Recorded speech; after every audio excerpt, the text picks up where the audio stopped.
오늘 본문 말씀, 성경 말씀은 온 회중이 소리를 높여 밤새도록 통곡했다는 말씀으로 시작을 하고 있습니다. 무슨 일이 있었길래 밤새도록 온 회중이 소리를 높여서 통곡을 했겠습니까? 과연 무슨 일이 있었길래 밤새 통곡을 했을까요? 인간은 말을 만들고 말은 인간을 만든다고 합니다.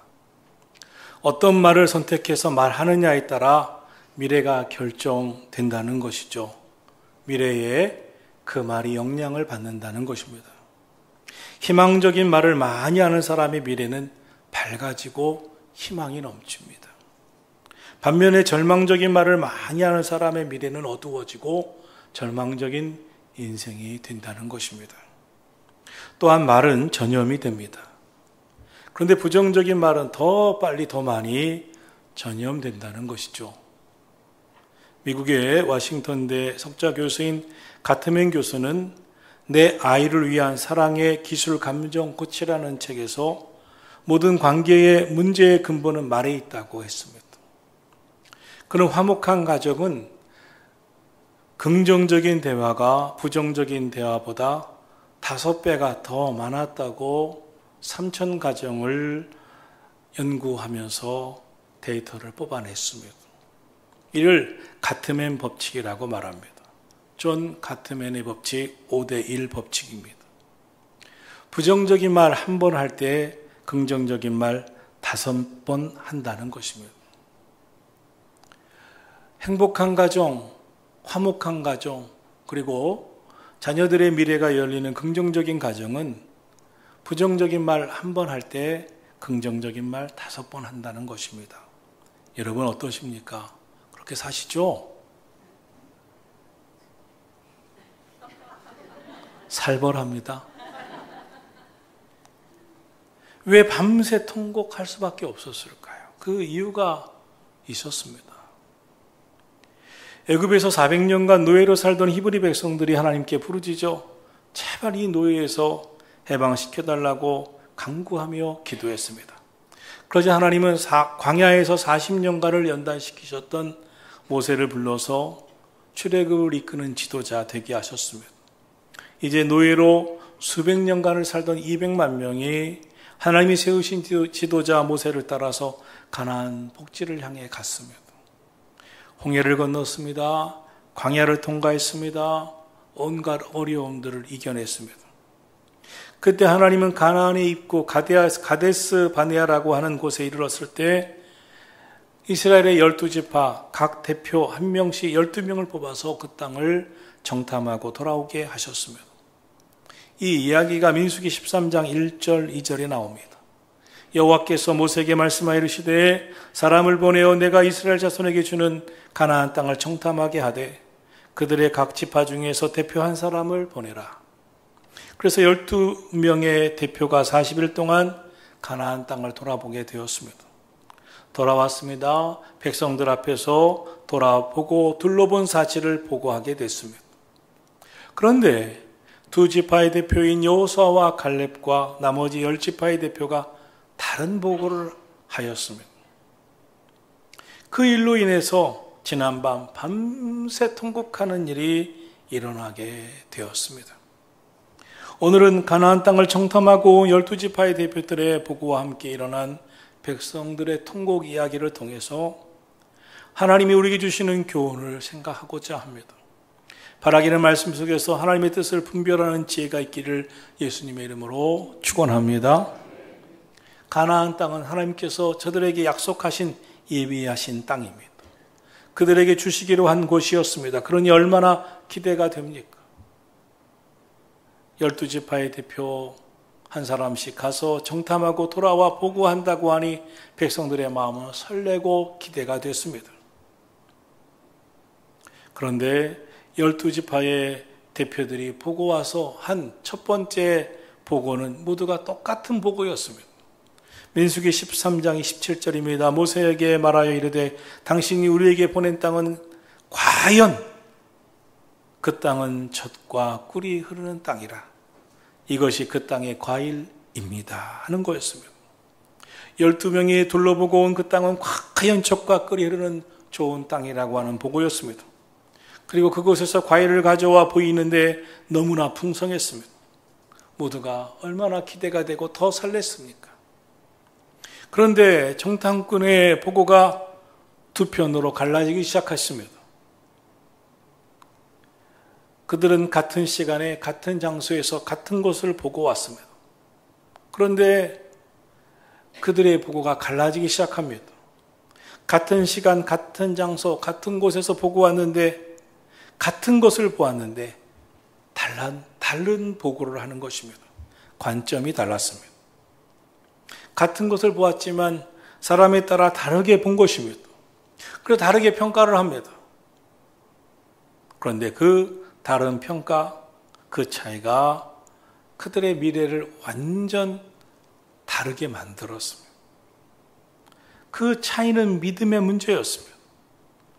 그 다른 차이가, 그 다른 보고가, 다른 믿음의 차이가 그들의 인생을 갈라 놓았습니다.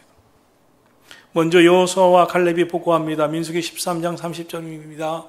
갈렙이 모세 앞에서 백성을 조용하게 하되 우리가 올라가서 그 땅을 취하자 능히 이기리라. 반면에 10명의 지파 정탐꾼들은 다른 관점으로 보고합니다. 민수기 13장 31절입니다. 갈렙의 보고가 마치자마자 그들은 그와 함께 올라갔던 사람들은 이르되 우리가 능히 올라가서 그 백성을 치지 못하리라. 그들은 우리보다 강하니라.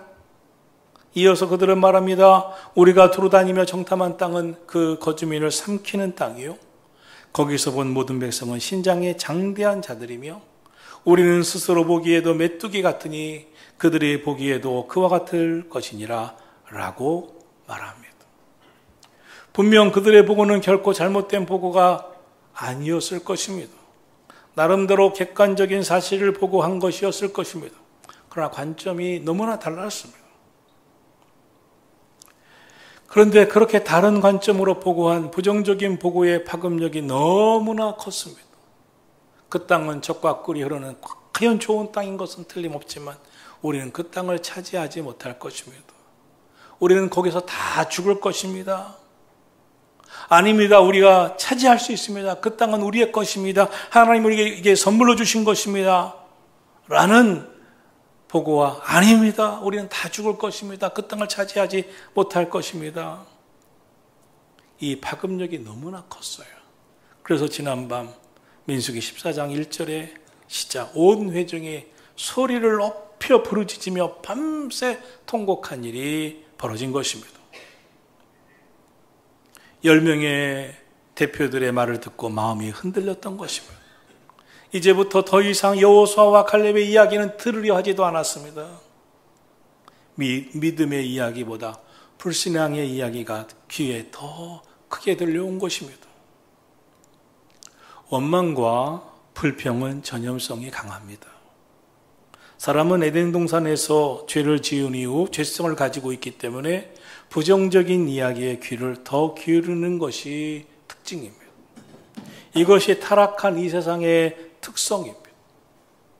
왜 매스컴에서 뉴스를 전할 때 부정적이고 사고 났다, 누가 누굴 죽였다, 무엇이 실패했다 이런 뉴스를 더 많이 할까요? 대중은 더 많은 시청률을 원하기 때문에 그렇습니다. 더 많은 시청률을 보고해야 더 많은 돈을 받기 때문에 그렇습니다. 그런데 사람들의 귀에 쏙 하면서 많이 듣는 이야기가 뭡니까? 부정적인 원망과 불평, 전염성이 강한 그런 이야기입니다. 믿음의 이야기는 쉽게 받아들이려 하지 않습니다. 불신앙의 이야기는 쉽게 받아들입니다. 그리고 불신앙의 이야기는 전염병처럼 빠른 속도로 널리 퍼져갑니다. 가나안 땅에 사는 사람들은 10명의 정탐꾼들이 본 그대로 신장이 장대한 것은 맞았습니다. 그들은 거인이었습니다. 그것은 맞습니다. 그런데 10명의 정탐꾼의 문제는 하나님이 말씀하실 때 그 땅을 보고하라. 그 땅은 과연 젖과 꿀이 흐르는 하나님이 약속한 땅인지만 보고하라. 그런데 그들은 가서 보라고 하는 그 땅은 보지 아니하고 그것은 이야기하기보다 그 땅에 사는 사람들을 보고 왔습니다. 그리고 자신들이 결론을 내립니다. 우리는 그 땅을 차지할 수 없습니다. 우리는 거기서 다 패배할 것입니다. 다 죽을 것입니다. 그 땅 사람들을 상대할 수 없을 것입니다. 모든 것을 다 부정적으로만 이야기하기 시작했습니다. 그러니 마음이 두려웠습니다. 하나님께서 주시겠다고 하는 그 땅에 대해 악평만 늘어놓았습니다. 그런데 이 악평을 한 10명의 대표들의 평가가 만들어낸 결과가 너무나 안타깝습니다. 그들은 한마디로 이렇게 말합니다. 우리는 스스로 보기에도 메뚜기 같으니 그들의 보기에도 그와 같을 것이니라. 여기서 유명한 서양의 메뚜기 컴플렉스라는 말이 유래합니다. 무엇 하려고 하면 못하는데 메뚜기 컴플렉스자들. 너 충분히 할 수 있어. 나 못하는데 메뚜기 컴플렉스자들. 여기서 유명한 메뚜기 컴플렉스가 시작됩니다. 본문 민수기 14장 2절로 3절은 이렇게 말씀합니다. 그들은 어디까지 가는지 보십시오. 모세와 아론을 원망하여 이르되 우리가 애굽 땅에서 죽었으면 좋았을 것을, 이 광야에서 죽었으면 좋았을 것을 어찌하여 하나님이 우리를 여기로 인도하여 죽게 하는고? 차라리 애굽으로 돌아가는 것이 좋겠다 하고 서로 말하되 우리가 다른 지도자를 세워 애굽으로 돌아가자 합니다. 정말 그들의 마음이 애굽 땅에서 죽어버렸으면 좋았을까요? 정말 그들이 광야에서 죽어버렸으면 좋았을까요? 정말 그들의 말대로 하나님이 여기서 그들을 죽이려고 불러 여기까지 인도하셨을까요? 왜 여기서 죽이려고 홍해를 가르고 매일 새벽 만나러 주시고 그리고 마라의 쓴물을 굳이 단물 만들어 그들을 인도하셨을까요? 구름 기둥, 불 기둥은 왜 그들에게 주셔서 인도해 주셨을까요? 너무나 안타깝습니다. 왜 이들이 이렇게 패배의식에 열등감에 사로잡히게 되었는지, 도대체 무엇이 문제였을까요? 똑같은 것을 보고 똑같은 시간에 보고도 다른 관점을 가진 이유가 무엇이었을까요? 그들은 진정 아직도 하나님을 믿지 못하고 있는 것입니다. 애국 군대의 추격을 받을 때 홍해바다를 가르게 하셨던 하나님, 홍해바다를 여시어 건너가게 하셨던 하나님, 애국 군대 그 무시무시한 군대를 홍해바다에 수장시키셨던 하나님, 반석을 열어 물을 주셨던 하나님, 하늘에서 만나를 주셨던 하나님, 그 하나님을 그 순간에는 너무나 좋으신 하나님이라고 인정했지만 사실 알고 보니 아직도 믿지 못하고 있는 것이었습니다. 결국 믿음의 문제입니다. 그런데 여러분, 이것이 이들만의 문제일까요? 우리는 지금까지 우리 인생에 하나님의 은혜로 살아왔다고 고백들 합니다. 하나님이 함께 하셨습니다. 성경의 기적의 이야기를 만들어내신 하나님을 보면서 하나님이 하셨다고 고백도 합니다. 그러나 인생에 또 다른 어려움이 찾아오면 오늘 나의 어려움 앞에서 다시 믿음 없는 사람처럼 행동합니다. 믿음 없는 말을 하고 있습니다. 말이 씨가 된다는 속담이 있죠. 말은 힘이 있습니다. 세계 최고의 소프트웨어 회사 마이크로소프트를 창설한 빌 게이츠는 아침마다 거울을 보면서 오늘은 왠지 좋은 일이 생길 것 같아. 난 할 수 있어 등을 외웠다고 하죠. 그는 그가 고백하고 외운 긍정적인 말대로 세계 최고의 소프트웨어 전문가가 됐고 세계 최고의 부자가 되었다고 하죠. 사랑하시는 성도 여러분, 말은요 각인력이 있습니다. 어떤 말을 들으면 그 말이 머릿속에 각인이 되는 것입니다. 자녀들에게 너는 훌륭한 사람이 될 것이다. 하나님이 너와 함께 하신다.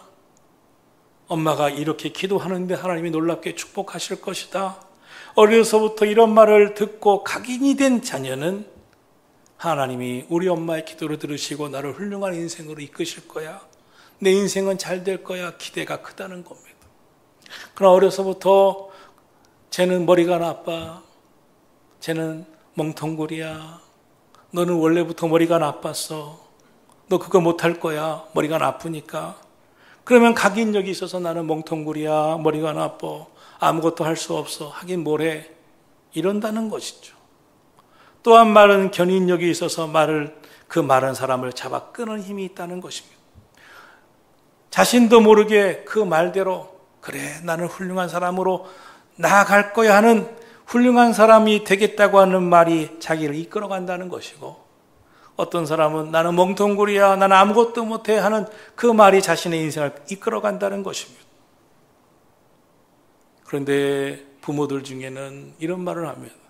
저는 칭찬도 했고요, 때로 혼돈을 했습니다. 너는 훌륭한 사람이 될 것이라도 했고 너는 못 될 거라고 말도 했어요. 그런데 문제는요, 뇌입니다. 뇌는 긍정적인 말보다 부정적인 말에 더 민감하다는 것입니다. 그래서 5대1 법칙이 나오는 것입니다. 행여 한 번이라도 너는 안 되는 애야, 머리가 나쁜 애야, 너는 미래가 없어라고 했다면 5번 이상 해줘야 된다는 겁니다. 아니야, 너 훌륭한 사람이야, 넌 잘 될 거야, 너는 복이 있어. 오늘 본문 말씀 민수기 14장 5절입니다. 이렇게 모든 백성들이 한밤중에 원통하다고 원망하면서 울부짖는 그때, 우리는 그 땅을 차지하지 못합니다. 우리는 다 죽을 겁니다. 다 패배할 것입니다. 우리 처자들도 다 죽을 것입니다. 하나님이 우리를 해필 여기까지 와서 죽게 합니까? 광야에서 죽을 걸 했던 백성들의 원망 소리를 들으면서 민수기 14장 5절은 말씀합니다. 모세와 아론이 이스라엘 자손의 회중 앞에서 엎드러 진치라. 오늘의 말씀 첫 번째 교훈입니다. 모세와 아론은 엎드려 하나님 앞에 그 순간 기도했습니다. 그들은 문제가 있을 때마다 원망 듣고 불평을 듣고 고통이 찾아올 때마다 하나님 앞에 엎드려 기도했습니다. 왜 엎드려 기도했을까요? 하나님 역사해 주셔야 됩니다. 하나님의 뜻대로 되어야 합니다. 하나님이 인도해 주셔야 됩니다. 모세는 자기의 감정에 빠져서 그들과 다투거나 그들을 미워하고 싶지 않았습니다. 하나님께서 인도해 주실 것을 믿었기에 하나님 앞에 엎드려 기도했습니다. 하나님이 이끌어 주시고 인도해 주셔야 함을 너무나 잘 알았고, 그 순간 그들의 원망과 불평을 들으면서도 하나님이 이 순간을 역전시켜 주시고 바꿔 주셔야 함을 너무나 잘 알았기 때문에 엎드려 기도한 줄로 믿습니다. 성경을 보면 곳곳에서 문제가 생겼을 때마다 엎드려 기도하는 모세를 보게 됩니다. 민수기 16장 4절에 보면 모세가 듣고 엎드렸다가 라고 말씀합니다. 민수기 16장 22절에도 보니까 그 두 사람이 엎드려 이르되 하나님이여 모든 육체의 생명이 하나님이여 라고 기도합니다. 20장 6절에서도 모세와 아론이 회막문에 엎드림에 여호와의 영광이 그들에게 나타났다라고 말씀하고 있습니다. 문제가 생겼을 때 절망하고 원망하는 것이 아니라 감정을 추스리고 하나님께 엎드려 기도하기를 축원합니다. 사람들은 누가 자신을 원망하거나 불평하거나 공격할 때 참지 못하고 감정을 다스리지 못합니다. 그런데 모세는 마음을 추스리고 엎드려 기도했습니다. 하나님이 역사해 주셔야 함을 누구보다도 너무나 잘 알았습니다. 그때였습니다. 모세의 기도를 보고 있던 여호수아와 갈렙이 민수기 16장 14장 6절부터 7절 8절에 입을 열어 그들의 보고를 이어갑니다. 민수기 14장 6절입니다. 그 땅을 정탐한 여호수아와 갈렙이 말하여 이르되 우리가 두루다니며 정탐한 땅은 심히 아름다운 땅이라 다시 한번 외칩니다. 그리고 8절 여호와께서 우리를 기뻐하시면 우리를 그 땅으로 인도하여 들이시고 그 땅을 우리에게 주시리라. 이는 과연 젖과 꿀이 흐르는 땅이니라. 그들은 외칩니다. 여호와께서 우리를 기뻐하시면. 민수기 14장 24절에 보면 그러나 내 종 갈렙은 그 마음이 그들과 달라서 나를 온전히 따랐은즉 그가 갔던 땅으로 내가 그를 인도하여 들으리니 그의 자손이 그 땅을 차지하리라 라고 기록하고 있습니다. 갈렙은 그들과 마음이 달랐다고 했습니다. 갈렙은 그들의 믿음과 달랐다고 했습니다. 이것이 하나님의 평가이십니다. 하나님께서는 갈렙의 마음이 이스라엘 다른 백성들과 달라서 하나님을 온전히 따랐다고 말씀하셨습니다. 이 마음을 가졌다고 하나님은 갈렙을 평가하십니다. 하나님은 마음을 보고 계십니다. 사람은 외모를 보거니와 나 여호와는 중심을 보느니라. 하나님께서는 갈렙의 마음을 보시고 갈렙의 마음은 달랐다. 그리고 갈렙에게 이 가나안 땅을 주시겠다고 하셨습니다. 그리고 그 후손 그 자녀들에게 주시겠다고 했습니다. 그 결과 갈렙은 가장 많은 복을 받습니다. 그 자녀들이 대대손손 그 복을 받습니다. 그 다른 믿음, 다른 마음으로 그 후손이 누굽니까? 다윗입니다. 오늘의 말씀 두 번째 교훈입니다. 여호와께서 우리를 기뻐하시면입니다. 여호와께서 우리를 기뻐하시면 우리를 그 땅으로 인도하여 주실 것입니다. 그 땅을 우리에게 주실 것입니다. 그 땅을 우리가 차지하고 그 땅을 정복하고 그 땅을 갖게 되는 것은 다른 게 아닙니다. 하나님이 기뻐하시기만 하면 됩니다. 우리가 하나님이 기뻐하시는 일만 하기만 하면 됩니다. 갈렙은 무엇을 하든지 이것을 하나님이 기뻐하시나 하는 것이 생각의 기준이었습니다. 이것을 하나님이 기뻐하시나 하나님이 기뻐하시는 일을 하리라. 이것이 갈렙의 행동의 기준이었습니다. 상황과 환경과 조건은 중요하지 않았습니다. 이것이 하나님께서 기뻐하시는 일인가가 중요했습니다. 사랑하신 성도 여러분, 오늘 저와 여러분도 무엇을 하든지 간에 하나님께서 기뻐하시는 일을 하시기를 축원합니다. 매 순간 하나님의 뜻을 물어봐야 됩니다. 기도해야 됩니다. 하나님의 뜻은 무엇이고 하나님께서 기뻐하시는 것은 무엇인지 생각해야 합니다. 로마서 8장 8절에 보면 육신에 있는 자들은 하나님을 기쁘시게 할 수가 없느니라고 했습니다. 육신의 생각으로는 하나님을 기쁘시게 할 수가 없다. 그렇다면 하나님을 기쁘시게 하는 것은 어떤 일입니까? 영의 일을 생각하라는 것입니다. 갈렙의 기준은 분명했습니다. 여호와께서 우리를 기뻐하시기만 한다면, 그러므로 무엇을 하든지 하나님께서 기뻐하시는 일을 우리도 생각해야 됩니다. 하나님께서 기뻐하시는 일이라면 걱정할 게 없습니다. 하나님께서 기뻐하시는 일이라면 하나님께서 이루어 주실 줄로 믿습니다. 가나안 땅은 하나님께서 기뻐하시는 일이었습니다. 그러니 두려워할 일도 없었습니다. 걱정할 일도 없었습니다. 하나님 믿고 나아가면 되는 것이었습니다. 상황은 열악할 수가 있습니다. 세상 살다 보면 우리를 움츠려들게 하는 일들이 많이 있습니다. 왜 이렇게 상황이 이럴까?